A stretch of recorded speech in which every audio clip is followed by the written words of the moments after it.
Բարերեկո ժամը 20-ն է, Ազատության ուղիղ եթերում լրատվական կենտրոնն է, այսօրվա թեմաներն են։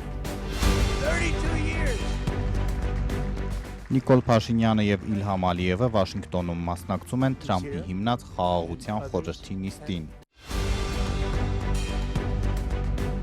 Ռուսաստանը զգուշացնում է հայկական երկաթուղին երրորդ երկրին հանձնելու դեպքում այն մեկ գիշերում կաթվածահար կլինի։ Թբիլիսին պնդում է, թե հայ-ադրբեջանական հնարավոր ապաշրջափակումը չի կարող փոխարինել Վրաստանի դերը։ 1 զոհ և 6 վիրավոր Երևանում օրը ցերեկով, տարածքի բնակիչները սարսափած են։ Ինքնաձիգի ամեն դադարեցին։ Ամերիկյան զինուժը պատրաստ է շաբաթավերջին Իրանին օդային հարվածներ հասցնել, սպասում են Թրամփի հրամանին։ Մեծ Բրիտանիայի թագավորի եղբայրը ձերբակալված է, նա Վինձոր էր հրավիրել մանկապիղծների միջազգային ցանցի հիմնադիր Էփշթեյնին։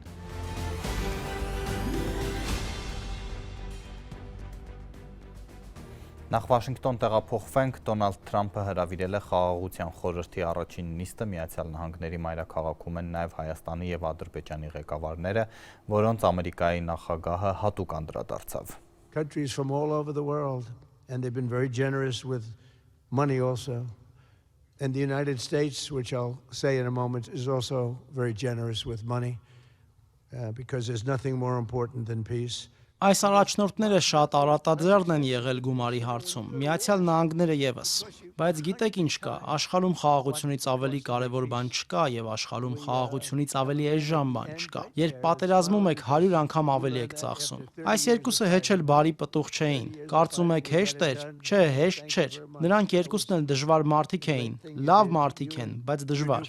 Երբ Օվալաձև սենյակում էին, ամեն մեկը սենյակի հակառակ ծայրում էր։ Ես ասացի, տղաներ, մի քիչ մոտ եկեք, այդքան էլ լավ չէին զգում իրենց, դե գիտեք, իրար սպանել են մի 30 տարի, 1 ժամ հետո արդեն կողքի էին կանգնած, գրկեցին իրար, փաստաթուղթ ստորագրեցին, եւ հիմա խաղաղություն ունենք այս երկու կարևոր երկրների միջև։ Ես երբեք չեմ մոռանա դա, կարող եք հպարտանալ ինքներդ ձեզնով, դա հրաշալի տեսարան էր, 32 տարի։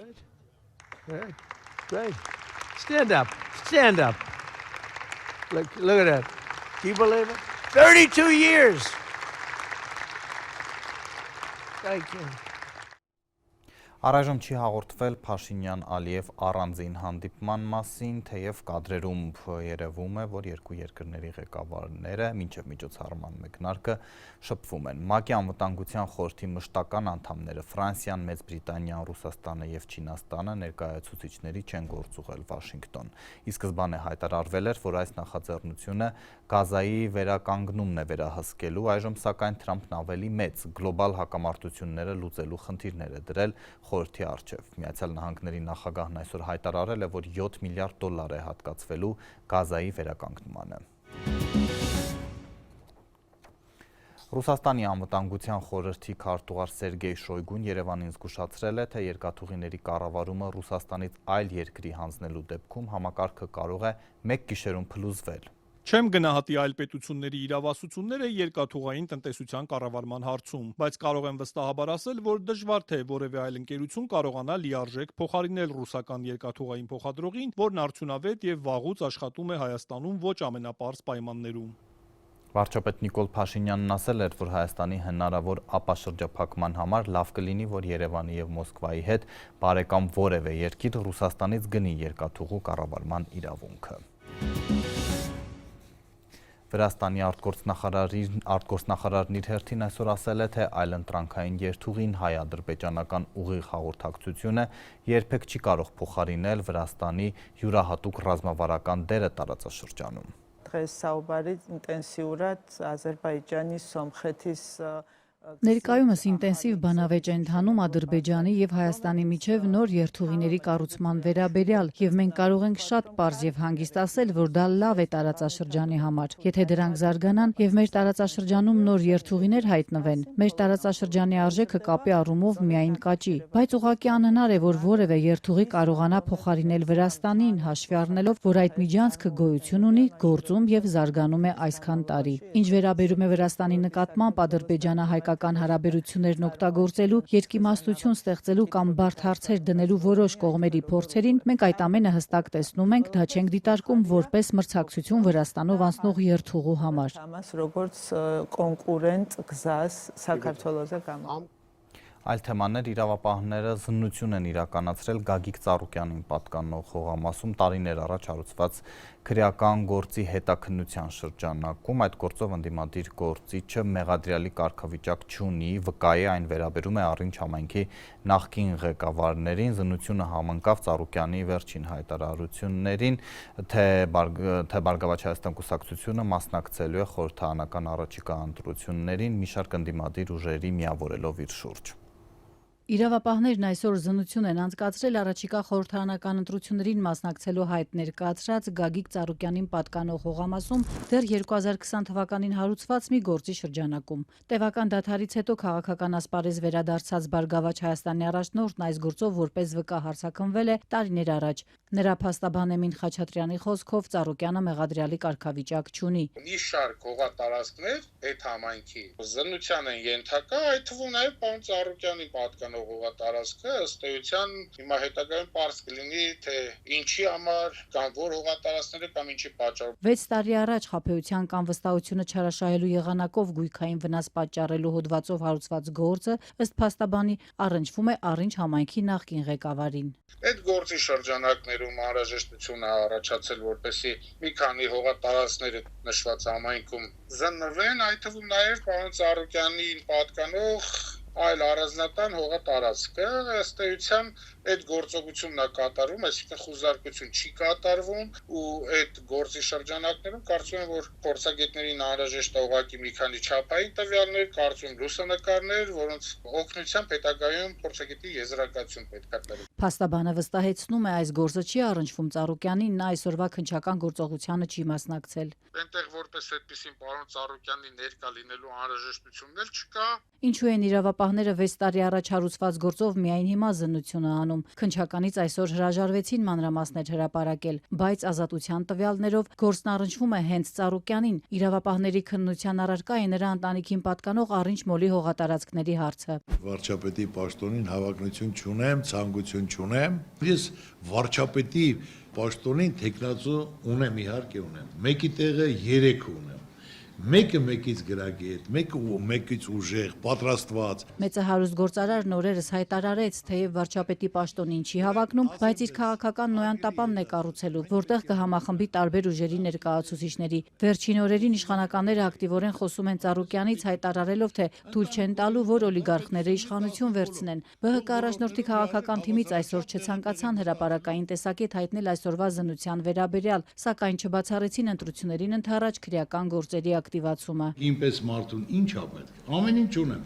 Աշխարհում մեկ։ 69-ամյա Ծառուկյանը, որ Հայաստանի ամենահարուստ մարդկանցից մեկն է, այս պահին մեղադրյալ է 2 գործով։ Մեկը դատարանում է 2023 թվականից։ Դրանով նա մեղադրվում է 2017 թվականի խորհրդարանական ընտրությունների ժամանակ իր կուսակցության օգտին 90 միլիոն դրամ ընտրակաշարք տալու համար։ Երկրորդ գործը վերաբերում է դատարանի որոշումը չկատարելուն։ Երկուսով էլ մեղքը չի ընդունում։ Այս մի քրեական գործը կապված է քաղաքացիական դատարանում դեռ 2023 թվականից քննվող ապօրինի ծագում ունեցող գույքի գործի հետ։ Գլխավոր դատախազությունը պնդում է, որ մեծահարուստ գործարարն իր ունեցվածքը ձեռք է բերել ապօրինի ճանապարհով։ Դատարանն արգելանք էր դրել նրա ունեցվածքի վրա, ինչը նշանակում է, որ Ծառուկյանը չէր կարող այն վաճառել, բայց ինչպես դատախազությունն է պնդում, Բուլղարիայում գրանցված Գորնաբանյա շշալսման ընկերության ավելի քան 98% բաժնեմասը, որ պատկանում է գործարարին ու նրա կնոջը, Ծառուկյանները վաճառել են ավելի քան 23 միլիոն եվրոյով, այսինքն ըստ դատախազության, իմանալով, որ Սոֆիայում գտնվող գույքը եւս արգելանքի տակ է, Ծառուկյան ամուսինները խախտել են դատարանի որոշումը։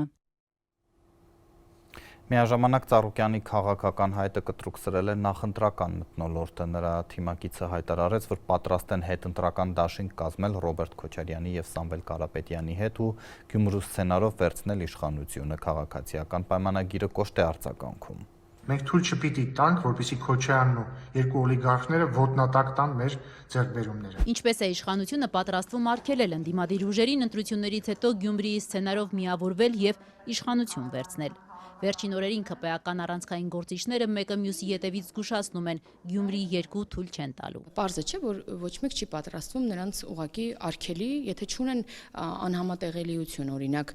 երկու երկրի քաղաքացի չեն, այսինքն սահմանադրություն չեն խախտում եւ թեկնածուի բոլոր չափանիշներին համապատասխանում են, ապա կարող են լինել թեկնածու։ Հետևաբար նաեւ քաղաքացին կարող է գնալ եւ ընտրել։ ԿՊ-ից վստահեցնում են քաղաքացիներին բացատրելով, լուսավորելով են փորձելու կանխել Գյումրի 2 սցենարի կրկնությունը, ցույց տալով, որ նախկինները կրկին փորձում են իշխանության գալ։ Պարոն Թաթոյանի մասին, այո, Կարապետյանների ընտանիքի մասին, նրանք ամբողջությամբ ներծծված են եղել նախկին իշխանության մեջ։ Ֆրակցիայի հանրապետական ֆրակցիայի ղեկավար է եղել, Սերժ Սարգսյանի աշխատակազմի ղեկավար է եղել, նրանց թիմում կարող եք տեսնել նախկին նախարարների, տարբեր գործիչների։ Այսինքն հիմա ձեր այս զգուշացումների, որ թույլ չենք տալու, այսինքն գործիքը ո՞րն է լինել։ Իմաստը այն է, գործիքը ասացի ասել քաղաքացուն, որ եթե իշխանության գալու հնարավորություն ունենան այն ուժերը, որոնք այսօր հավակնում են, այլընտրանքն են մեզ, նրանք բերել են իշխանության մի որևէ օլիգարխի, որտեղ հավակնողները որևէ օլիգարխներ են, եւ օլիգարխ օրինակ ասում են Գագիկ Ծառուկյանի թիմն ասում է Գագիկ Ծառուկյան օլիգարխ չէ։ Իրոք որտեվ չունի իշխանություն եւ չի հավակնում իշխանության այլ մոլորակային է, ինչ է նշանակում Գագիկ Ծառուկյանը օլիգարխ չէ։ Հələ Գագիկ Ծառուկյանին հարցրեք, ինքը կասի, որ ինքը օլիգարխ է, կամ նրա հայտարարագիրը նայեք, նրա դղյակը տեսեք, չէ, մի րոպե էլի 2018-ին Նիկոլ Փաշինյանն էլ ասել, որ Գագիկ Ծառուկյանը օլիգարխ չէ։ Ես չգիտեմ դուք ինչ հայտարարության եք հողմանում եւ ինչ կոնտեքստում, ըստ ձեզ Գագիկ Ծառուկյանը, Սամվել Կարապետյանը, Ռոբերտ Քոչարյանը, նրանց մերձ շրջապատը, Վանեցյանը եւ այն մարդիկ, որոնք հավակնում են մասնակցել ընտրություններին, նրանք ուղղակի միջին վիճակագրական հայեր են։ Իրոք 2026 թվից հետո դուք այլևս չեք տեսնելու քաղաքականությամբ զբաղվող օլիգարխ, չեք տեսնելու։ Չնայած Փաշինյանը խոստանում է 2026-ի ընտրություններից հետո լուծել քաղաքականությամբ զբաղվող օլիգարխների հարցը, սակայն 8 տարի առաջ 2018-ի հոկտեմբերին հենց Գագիկ Ծառուկյանի ներկայությամբ Փաշինյանը հայտարարում էր Հայաստանում այլևս օլիգարխներ չկան։ ԲՀԿ առաջնորդն այն ժամանակ վարչապետի համար ընդամենը խոշոր սեփականատեր էր։ Պարոն Ծառուկյանը Հայաստանում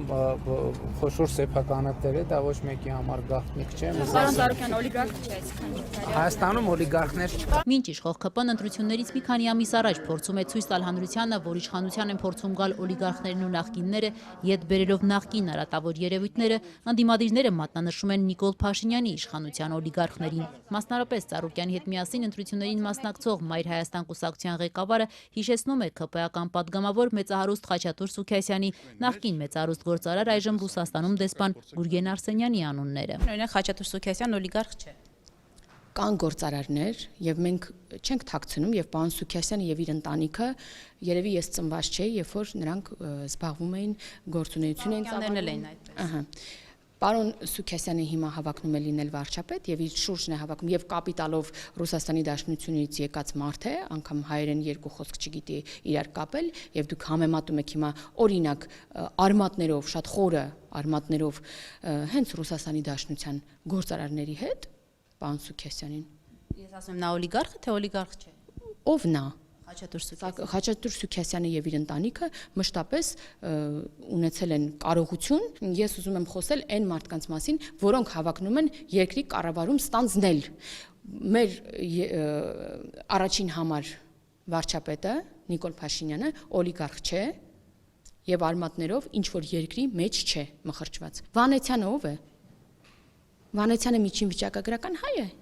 Նախկին ձեր իշխանության նախկին ԱԾ-տնօրենն է։ Շատ լավ, ինձ նման հայպոթեկ է փակում։ Լսեք, կարող օլիգարխեր ինչու եք նշանակել ԱԾ-տնօրեն։ Շատ լավ, ես ասում եմ, մեր վարչապետի թեկնածուն ոչ օլիգարխ է, ոչ արմատներով խրված է ինչ որ երկրի մեջ։ Հետևաբար չի կարող սպասարկել մեկ այլ երկրի շահ։ Այս ընտրությունների արդյունքում տեսեք ինչա տեղի ունենալու։ Բոլոր նախկին իշխանությունները եւ բոլոր օլիգարխները վերջնականապես եւ անվերադարձ դուրս են շպրտվելու քաղաքական դաշտից։ Փաշինյանի թիմից պարզաբանում են նախկիններին ու օլիգարխներին դուրս շպրտողը քաղաքացին է լինելու։ Ինչպես են մերժվելու քաղաքացու քվեով։ 2026-ի խորհրդարանական ընտրություններին մասնակցության հայտ ներկայացրած ընդդիմադիր ուժերը մինչդեռ վստահ են Փաշինյանին հաշված օրեր են մնացել եւ հունիսի 7-ից հետո նրա իշխանությունը հեռանալու է։ Լրատվական կենտրոնն է ուղիղ եթերում, օրվա լուրերն անընդհատ թարմացվում են նաև Ազատության Տելեգրամի ալիքում։ Այժմ էլ հաղորդման երկրորդ հատվածի թեմաները։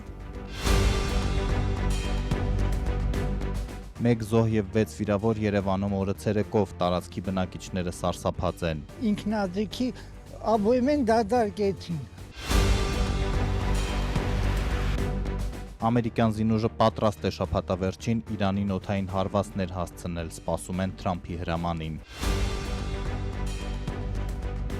Մեծ Բրիտանիայի թագավորի եղբայրը ձերբակալված է, նա Վինձոր էր հրավիրել մանկապիղծների միջազգային ցանցի հիմնադիր Էփշթեյնին։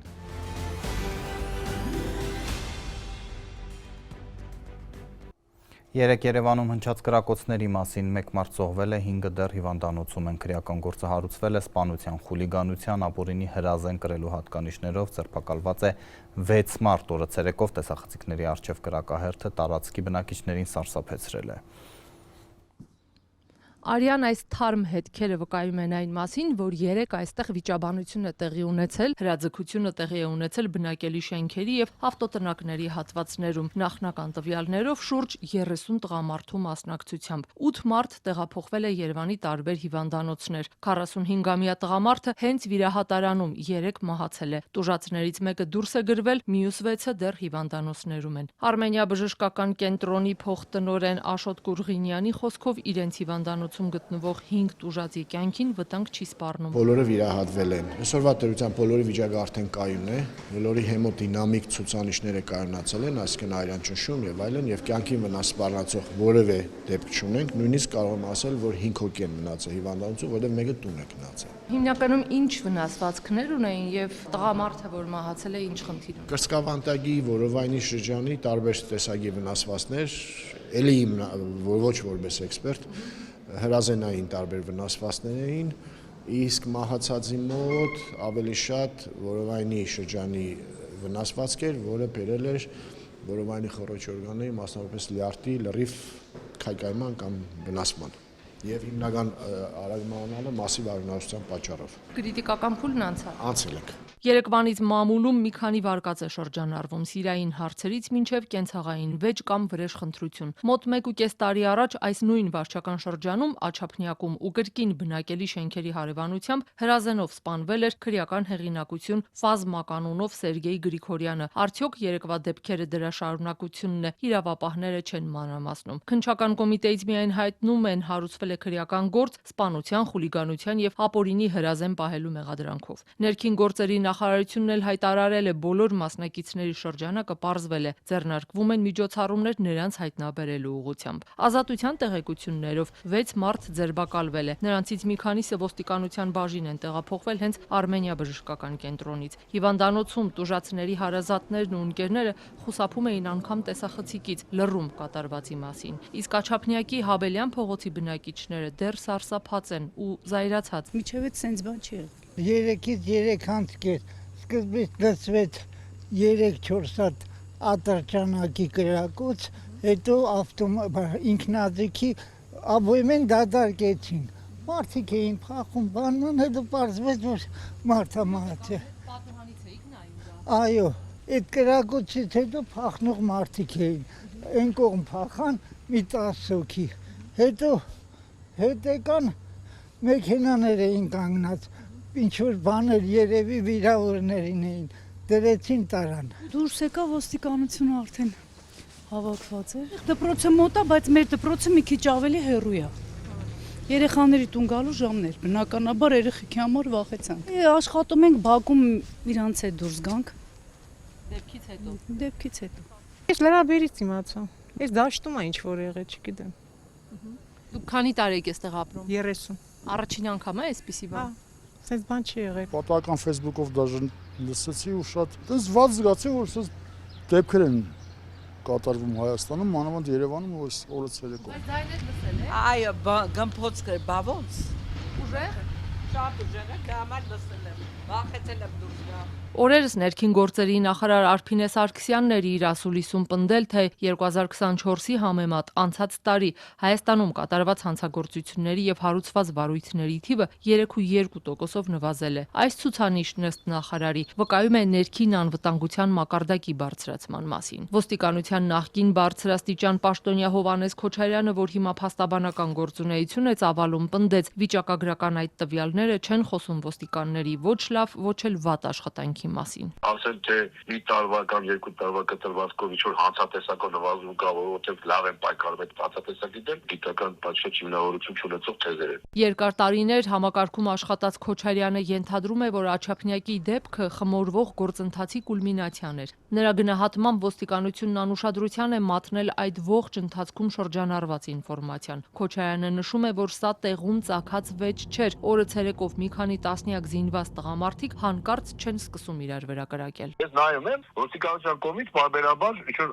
ընդհանուր պրոֆիլակտիկայի ծրագրեր են մշակվում եւ մատուցվում, դա էլ կարեւոր է, բայց ես նկատի ունեմ անհատական պրոֆիլակտիկան ցանկացած համայնքում կրիմինալը տեսանելի է։ Եթե նույնիսկ նա բացահայտ հանցագործություն չի անում, պոտենցիալ հանցածի տարերի շրջանակը տեսանելի է ոստիկանության համար։ Սրանց ակարիները ինչ որ միտեղ միշտ երևում են, ու այս պարտադիր չի մաս բաներ, որ տեսանելի լինեն։ Այս կոնտինգենտը պետք է դառնա ոստիկանության ամենօրյա ներգործության օբյեկտը։ Հիմա այս օբյեկտի վրա ազդելու եւ օրենսդրական լծակները բավարար չեն։ 25 տարվա օրենքով չես կարող դու ոստիկանությանը տանես ռեալ ռեֆորմի։ Վիճակագրական կոմիտեի տվյալներով վերջին 5 տարիներին հանրապետությունում հանցավորության ցուցանիշները զգալիորեն աճել են։ Ավելացել են թե ընդհանուր հանցագործությունների, թե հրազենի կիրառմամբ դեպքերը եւ թե սպանությունների թվերը։ Եթե 2020-ին հանրապետությունում գրանցված հանցագործությունների թիվը 26468 էր, ապա 2025-ին այդ ցուցանիշը հասել է 46337-ի։ Այսպիսով, վերջին 5 տարիների ընթացքում հանցագործությունների ընդհանուր թիվն աճել է շուրջ 75%-ով։ Կրկին վիճակագրական կոմիտեի տվյալներով մոտավորապես 83%-ով էլ վերջին 5 տարիների ընթացքում աճել է հրազենով հանցագործությունների թիվը։ 2020-ին այդպիսի 83 դեպքեր գրանցվել, 25-ին 152։ Գյումրիի քաղաքապետն Ազատ Ջարցակվի ապնդում է, որ քաղաքական հետապնդման է ենթարկվում, չընդունելով կոռուպցիայի մեղադրանքը, իրավապահների հրապարակասայնագրությունը կեղծ է որակում։ Վարչապետ Փաշինյանն անձամբ էր ասել, որ Ղուկասյանի քաղաքապետ ընտրվելը թյուրիմացություն է, որը կշտկվի։ Կոռուպցիոն մեղադրանքով արդեն 4 ամիս բանտում գտնվող Գյումրիի ընդդիմադիր քաղաքապետի փաստաբաններն այսօր դատարանում դարձյալ պնդեցին, թե Վարդան Ղուկասյանը քաղաքական հետապնդման է ենթարկվում ու միջնորդեցին, որ մի քանի արտավարույթային ապացույցներ անթույլատրելի ճանաչվեն։ Այս արտավարույթային ապացույց, փաստաթուղթ ապացույց ճանաչված շենքերի, շինությունների, կառույցների, տեղանքի եւ տրանսպորտային միջոցների հետազոտում օպերատիվ հետազոտական միջոցառման արդյունքում 2025 թվականի հոկտեմբերի 1-ին հետազոտված Շիրակի մարզի Գյումրի համայնքի Գարեգին Նժդեի 1 դրոպին հասցրել գտնվող շինության վերաբերյալ ստացված տեղեկությունները նշված է զննելու մասին արձանագրությունները ճանաչել որպես ապացույց անթույլատրելի։ Հոկտեմբերի 1-ին թվագրվող այս ապացույցը ըստ պաշտպանական կողմի համընկնում է խորհրդարանի ամբիոնից Ղուկասյանին քաղաքական ու հանրային կյանքից դուրս շպրտելու մասին վարչապետ Փաշինյանի հայտարարության հետ։ Ըստ իրավապահների Ղուկասյանը 4 միլիոն դրամ է պահանջել գյումրեցի գործարար Սևակ Գոմցյանից նրա ապօրինի շինությունը օրինականացնելու համար։ Փաստաբանների միջնորդությունը հենց այդ շինության վերաբերյալ էր։ Հատկապես դատարանի ուշադրությունն է ուզում հրավիրել օրվան 2025 թվականի հոկտեմբերի 1, սա այն օրն է, երբ ազգային ժողովի ամբիոնից հնչեց Նիկոլ Փաշինյանի հայտարարությունը պարոն Ղուկասյանի նկատմամբ, այն հայտարարությունն էր, որով սպառնալիք հայտարարություն էր, եւ ես հենց այնպես չէ այսօր դատական նիստերից սկսեցի եւ ասացի, որ քաղաքական հետապնդման մասով մեր միջնորդությունը մնացել է առանց հետևանք, այսինքն չունեն պատասխանը, թե պետք մերժվել է։ Նախ դատավորը, ապա նաև հանրային մեղադրողը առարկեցին։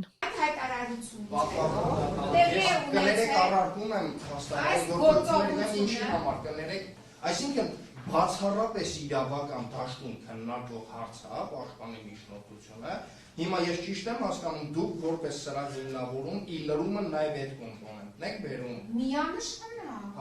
Այսինքն այդ իմ հիմնավորումը ինքը բացառիկ իրավական հիմնավորում է։ Միջնորդությունների մասով դատավորն այսօր որոշումներ չկայացրեց, բայց անդրադարձ եղավ կաշառքի գործով մյուս մեղադրյալ Գյումրիի գլխավոր ճարտարապետ Հենրիկ Գասպարյանին։ Այստեղ էլ փաստաբանները պնդեցին, թե Ղուկասյանը պատրաստվում էր նրան գործից ազատել, հետևաբար չէր կարող նրա հետ ստվերային գործարքի մեջ մտնել։ Հայտարարություն է տարածվել, ըստ որի Գյումրի համայնքապետարանը աշխատանքի է հրավեր ճարտարապետ երկրում մեկ Միևնույն ժամանակ հետաքննության առարկա ամեն հավանականությամբ կհանդիսանա այն հանգամանքը, որ պարոն Ղուկասյանը նաև հրապարակային ելույթներով նշել է, որ պետք է ժողովրդից հեռացնի ճարտարապետ Հենրիկ Գասպարյանին։ Նշված հայտարարությունը եւ դրա հետ կապված տեղեկանքը իրական նշանակություն ունի վերդիկտ կայացնելու համար, մասնավորապես անփաստական հանգամանքների հետ, թե արդյոք իշխան որքան ողջամիտ մեղադրանքի ընդունումները այն մասին, որ պարոն Ղուկասյանը կարող էր որևէ սֆերային գործարքի մեջ մտնել մի անձի հետ, ուներ այսպիսի հարաբերություն եւ պատրաստվում էր հեռացնել աշխատանքից։ Այդ դեպքում նաեւ փաստական պնդումների արժանավորության կարգավորման համար։ Ղուկասյանը եւս դատարանում պնդեց, որ քարոզարշավի ժամանակ եւ քաղաքապետ ընտրվելուց հետո մշտապես հայտարարում էր, որ Հենրիկ Գասպարյանին առաջինն է ազատելու։ Ուրեմն իմ կողմից մի քանի անգամ եւ ընդրաշավի ժամանակ եւ դրանից հետո քաղաքապետարանը բազմիցս արտահայտել է եւ կա այդ ուրեմն ձայնագրությունները, որ ես ասում եմ ազատելու ենք առաջինը Գասպարյան Հենրիկին, եթե պետք է դա, ուրեմն անպայման կբերեն ձեզ կլերյաց։ Չնայած Գյումրիի քաղաքապետն իսկապես նման հայտարարություններ արել էր, բայց փաստացի Գասպարյանը շարունակում էր մնալ Գյումրիի գլխավոր ճարտարապետը։ Նա ի տարբերություն Ղուկասյանի տնային կալանքի տակ է։ Դատական նիստի ավարտին թեև ոստիկանները փորձում էին թույլ չտալ, բայց Ղուկասյանն այս անգամ երկելու փոխարեն հասցրեց Թումանյան ասմունքել։ Հովհաննես Թումանյանի ծննդյան օրն է, ուզում եմ շնորհավորել Հովհաննես Թումանյանի ծննդյան օրը եւ մի բան ասել։ Կյանքշանի հրապարակ ոտքի գողան ամեկի, խապան խոպան ու անցավ առանցարդունքի։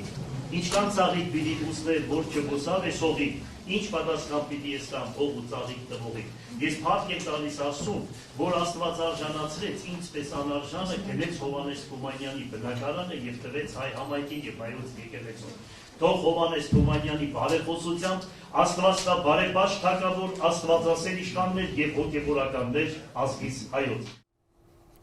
Միջազգային լրահոսը գլխավորում են Թեհրան-Վաշինգտոն բանակցությունները։ Միացյալ Նահանգները պահանջում է, որ Իրանը հրաժարվի միջուկային ծրագրից, թե վերջին օրերի խոսակցությունը կարծես որոշ արդյունքներ էր գրանցել, դա դեռ Դոնալդ Թրամփին հետ չի պահել հարցը ուժով լուծելու մտադրությունից։ Եվրոպայում եւ Ռուսաստանում խոսում են Իրանի շուրջ լարվածության աննախադեպ աճի մասին, որոշ երկրներ անգամ կոչ են անում իրենց քաղաքացիներին ժամ առաջ հեռանալ Իրանից։ Միացյալ Նահանգներն այնքան զորք ու ռազմական տեխնիկա է տեղակայել Մերձավոր Արևելքում, որ պատրաստ է հենց այս շաբաթավերջին օդային հարվածներ հասցնել Իրանին, եթե Դոնալդ Թրամփը նման հրաման տա։ CNN-ի փոխանցմամբ Պենտագոնից հայտնել են Սպիտակ տանը։ New York Times-ը սակայն գրում է, որ ԱՄՆ նախագահը դեռ որոշում չունի այս հարցում, թեև Իրանին բազմիցս է սպառնացել ծանր հետևանքներով, եթե գործարքի չգնա իր միջուկային ծրագրի շուրջ։ Ըստ ամերիկյան լրատվամիջոցների Մերձավոր Արևելքում ամերիկյան զինուժին է միանում նաև աշխարհի ամենամեծ ավիակիր Ջերալդ Ֆորդի գլխավորած նավերի խումբը։ ԱՄՆ-ն Մեծ Բրիտանիայից իր ռազմական ինքնաթիռները տեղափոխել է Իրանին ավելի մոտ, նաև հակահրթիռային պաշտպանության լրացուցիչ համակարգեր է տեղակայել տարածաշրջանում։ Սպիտակ տան խոսնակը երեկ չի պատասխանել հարցին, թե արդյոք ԱՄՆ նախագահը մտադիր է հետաձգել հնարավոր ռազմական գործողությունը, կախված Իրանի առաջարկներից։ Քերոլայն Լևիտն ասել է, որ Ժնևում այս շաբաթ Իրանի հետ անուղղակի բանակցություններում փոքր առաջընթաց է գրանցվել, սակայն շատ հարցեր դեռ համաձայնեցված չեն։ Որոշ հարցերում մեր դիրքորոշումները սակայն դեռ շատ հեռու են միմյանցից։ Ակնկալվում է, որ առաջիկա շաբաթներին իրանցիները թերևս պետք է ավելի մանրամասն տեղեկություններ տրամադրեն մեզ, եւ նախագահը կշարունակի հետևել, թե ինչպես են իրադարձությունները զարգանում։ Ամերիկացի բարձրաստիճան պաշտոնյան Reuters-ին հաստատել է, որ Իրանի միջուկային ծրագրի շուրջ Ժնևի բանակցություններից հետո Վաշինգտոնն Իրանից գրավոր առաջարկ է սպասում փակուղուց դուրս գալու վերաբերյալ։ Ըստ New York Times-ի ազգային անվտանգության հարցերով խորհրդականները Թրամփին զգուշացրել են, եթե հնարավոր գործողության նպատակն Իրանում ռեժիմի փոփոխությունն է, ապա դրա հաջողությունը երաշխավորված չէ։ Իսրայելում թերթի աղբյուրներն էլ ասել են, որ իսրայելական զինուժը եւս պատրաստվում է Իրանին հնարավոր օդային հարվածներ հասցնել, ստիպելու Թեհրանին զիջումների գնալ բանակցություններում։ Ամերիկացի փորձագետների կարծիքով հնարավոր թիրախները կարող են լինել իրանական կարճ եւ միջին հեռահարության հրթիռները, միջուկային օբյեկտները եւ իսլամական հեղափոխության պահապանների կորպուսի հետ կապված օբյեկտները։ Իրանական պետական լրատվամիջոցներն իրենց հերթին ցուցադրել են ստորգետնյա թունելներից եւ հրթիռային բազաներից կադրեր, որոնք ուղեկցվում են զգուշացումներով, որ երկիրը պատրաստ է պաշտպանվել արտաքին սպառնալիքներից։ Միացյալ Նահանգների ճնշման ֆոնին Ռուսաստանը եւ Իրանն այսօր Հորմուզի նեղուցում համատեղ ռազմածովային վարժություններ են սկսել։ Իրանի ռազմածովային ուժերի հրամանատար ադմիրալ Հասան Մասուդօղլուն ասել է, որ զորավարժություններն արտացոլում են երկու երկրների ուշադրությունը տարածաշրջանում ստեղծված իրավիճակին։ Կրեմլի խոսնակն ասել է, որ դրանք նախապես էին պլանավորված։ Դմիտրի Պեսկովը նաև կոչ է արել բոլոր կողմերին զսպվածություն եւ խոհեմություն ցուցաբերել եւ խնդիրը լուծել բացարձակապես դիվանագիտական միջոցներով։ Сейчас действительно мы видим беспрецедентную эскалацию напряженности в регионе. Այս պահին մենք ականատես ենք լինում տարածաշրջանում լարվածությանն աննախադեպ սրման, բայց այնուամենայնիվ ակնկալում ենք, որ քաղաքական եւ դիվանագիտական միջոցներն ու բանակցությունները կշարունակեն գերակշռել լուծման որոնման գործում։ Политико-дипломатические средства и переговоры будут дальше превалировать при поисках урегулирования. Երեկ էլ Ռուսաստանի արտգործնախարարն էր զգուշացրել, որ Իրանին ցանկացած նոր հարված լուրջ հետևանքներ կունենա։ Ալ-Արաբիային տված հարցազրույցում Սերգեյ Լավրովը հորդորել է զսպվածություն ցուցաբերել եւ գտնել այնպիսի լուծում, որն Իրանին թույլ կտա իրականացնել իր միջուկային խաղաղ ծրագիրը։ Удары по Ирану уже были, и последствия нехорошие, я так скажу. Սա լավ հետևանքներ չի ունենա, արդեն հարվածներ հասցվել են Իրանի միջուկային օբյեկտներին եւ որքան հասկանում ենք, միջուկային վթարի իրական ռիսկեր կային։ Насколько мы можем судить, были реальные риски. Ռուսաստանը շարունակում է կանոնավոր կապի մեջ լինել Իրանի ղեկավարության հետ եւ որևէ պատճառ չունի կասկածելու, որ Իրանն անկեղծորեն ցանկանում է լուծել խնդիրը։ Միջուկային զենքի չտարածման մասին պայմանագրի համաձայն պնդել է Լավրովը։ Միացյալ Նահանգների ու Իրանի չմեղմացող լարվածության պայմաններում այսօր Լեհաստանի վարչապետը երկրի քաղաքացիներին կոչ է արել անմիջապես լքել Իրանը եւ ոչ մի դեպքում չգնալ այդ երկիր։ Դոնալդ Տուսկը խնդրել է ամենայն լրջությամբ վերաբերվել իր կոչին, քանզի մի քանի ժամվա ընթացքում տարհանման հնարավորություն կարող է այլևս չլինել։ Ես չեմ ուզում որևէ մեկին վախեցնել հնարավոր զարգացումներով, բայց բոլորս գիտենք, թե ինչի մասին եմ խոսում, թե հակամարտության հնարավորությունը շատ իրական է։ Ավելի վաղ Միացյալ Նահանգներն էր իր քաղաքացիներին հորդորել դուրս գալ Իրանից։ Ձերբակալվել է արքայազն Էնդրյուն, Մեծ Բրիտանիայի թագավոր Չարլզի կրտսեր եղբայրը սկանդալի կիզակետում է հայտնվել մանկապիղծների միջազգային ցանցի հիմնադիր ամերիկացի ֆինանսիստ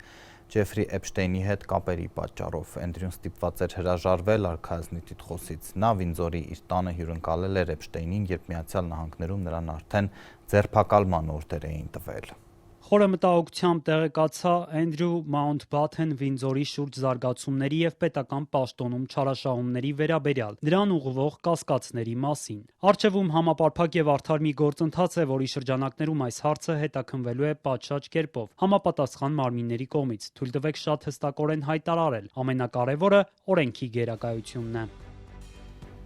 Օրվա մյուս լուրերի համար բաժանորդագրվեք Ազատության էջերին սոցիալական ցանցերում, իսկ եթերում այսքանը կհանդիպենք։